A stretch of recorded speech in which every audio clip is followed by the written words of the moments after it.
Hey, so here's a fun and easy way to teach one-point perspective, where if you've ever taught one-point perspective, then you know fun and easy usually aren't two words that you use to describe it, but I got you.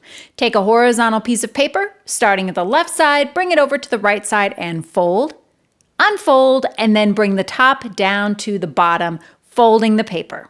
Once you've done that, unfold, and then once again, bring the left over to the right. Take 3 fingers, glue them together figuratively, and then put them on the fold, both folds, and put a polka dot where your fingers were. Draw a line that goes from the dot to the upper right-hand corner of the paper. Cut, open, and there you go. You've got like a weird M shape. You're going to take a marker, draw a horizontal line. That's your horizon line. Then you'll draw a series of vertical lines in varying widths. Those will be your buildings. Then you can take your time and decorate the windows of your building, making each one of your buildings different and unique, just like us. Go ahead, draw rectangle windows, half circle windows, whatever you like to do, while I'm going to go ahead and go in zoom fast zippity mode and finish off my buildings. Once you've gotten all of your buildings done, then you can color them in. I'm using colored pencils. You could use markers, crayons, whatever you have on hand. You could even just shade with a pencil for a kind of black and white look. Now you're going to take the top of your paper, fold it back down, flip it over, and then repeat the same process on the back. Basically just folding the paper back and forth. Turn it over, and here's where things get a little tricky.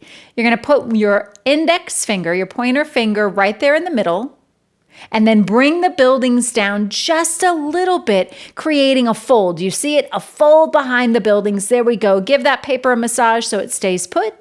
Then you have this angle line of a fold. Repeat the same steps on the other side. It's a little tricky. You can do this. This is what's going to make your buildings pop up and stand out. To really get them to stay in place, later we'll add tape. But for now, go ahead and unfold and go ahead and use a marker to follow those crease lines. That will be your road. To really show that your road is going back into space, draw the dashes in the middle of the road so they get gradually bigger as they come closer. When I colored my road in, I really wanted it to look like it was going back into space. So that point in the back is where my lines are radiating or coming from. You could color yours any way you like, but for me, this really allowed me to show the space and the depth that I was trying to create in this one-point perspective. It's called one point because that little point where I was having my lines radiate from, that's the point where all the lines of my buildings are coming from. That's my one point.